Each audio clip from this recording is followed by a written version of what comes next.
What is up, everyone? This is Kazak here, and today we're going to be having a bit of an interesting discussion regarding the state of modern gaming.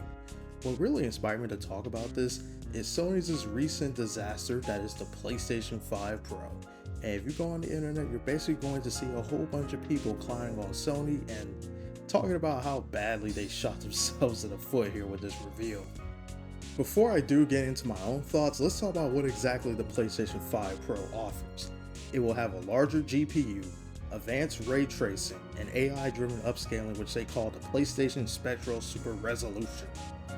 So, in case you don't know what any of that mumbo jumbo means, it basically means that the Pro is going to have better graphics, better performance, and better resolution when you're playing your games.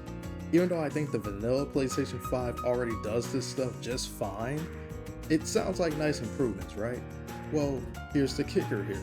This is going to cost $699, which includes no vertical stand, a sold separately disc drive, and no new games to really take advantage of these new additions. So, congratulations Sony, you officially just turned off a large majority of the player base. Can't even begin to understand how anyone in the company could see how this was a good idea, especially when the PlayStation 5 is severely lacking in new first-party games.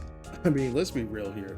Why does any of these things matter to me as a gamer when my base PlayStation 5 can already play games like Spider-Man, God of War, Ghost of Tsushima perfectly fine? Why would I pay $800+ on an upgraded system that does the same things but just slightly better? Like, don't get me wrong, it's good that it does improve on the hardware, but there's just no real incentive to buy this at all. At that point, you're better off buying or building a super high-end PC, which is way more appealing than buying an upgrade that has a huge lack of exclusive games.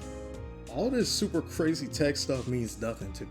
I feel like companies like Sony have completely lost the plot here.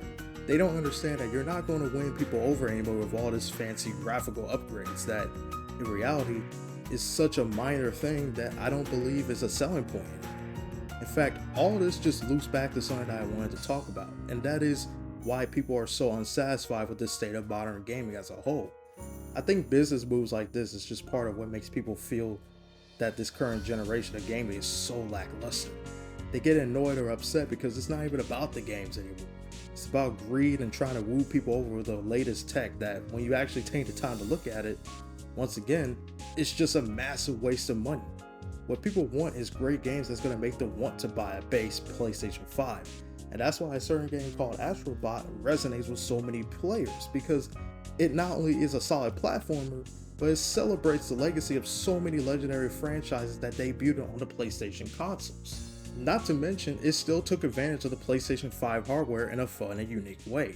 However, when you look at the PlayStation 5 exclusives catalog, there's really nothing that's capturing the fans' interest. And it doesn't help that, once again, the system is severely lacking on original games. Like, whatever happened to games like Jak and Daxter, Sly Cooper, Gravity Rush, and Little Big Planet?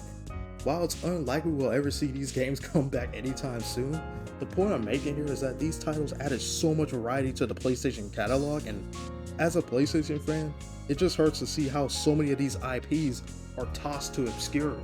Heck, one of the biggest reasons why Nintendo is flourishing right now is because they still make games for their original franchises like Mario, Metroid, Animal Crossing, Pokemon, and Zelda.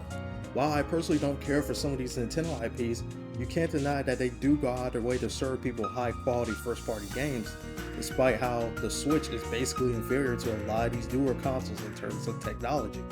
However, the fact that you can have all these games on the go is something that people really appreciate, and it adds so much to the original experience. Sometimes you don't always need to constantly push out these AAA games, especially since, from what I've seen in the community, people are pretty unhappy with how some of these modern games are turning out.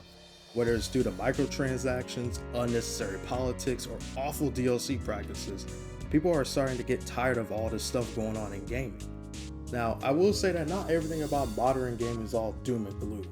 There is still a lot of amazing games that I want to pick up and play, just like the Marvel vs. Capcom collection, which I'm definitely going to be making a video about at some point in the future, Dragon Ball Sparking Zero, Gundam Breaker 4, Fatal Fury, City of the Wolves, Black Myth Wukong, Stellar Blade, Dynasty Warriors Origins, Metaphor, and of course Astrobots. So if you take the time to look around, there's still games that are worth being excited for. But of course, I get that it doesn't change how there is a massive issue with how game companies are handling their games nowadays. Overall, I feel the biggest thing to take away here is that these big corporations need to start listening to their fans. They need to get their priorities straight and start focusing on developing titles that people are going to go back to and play for years to come, instead of overpriced upgrades that do nothing but alienate their player base. So that's pretty much my 2 cents on the matter, but feel free to let me know what you guys think in the comments section. I also know it's been a minute since I uploaded anything, but I just had some stuff going on and I was too busy to work on new videos. However, I do have new things coming from the channel pretty soon. Until then, this was Kazak, and I'll see you guys on the next video.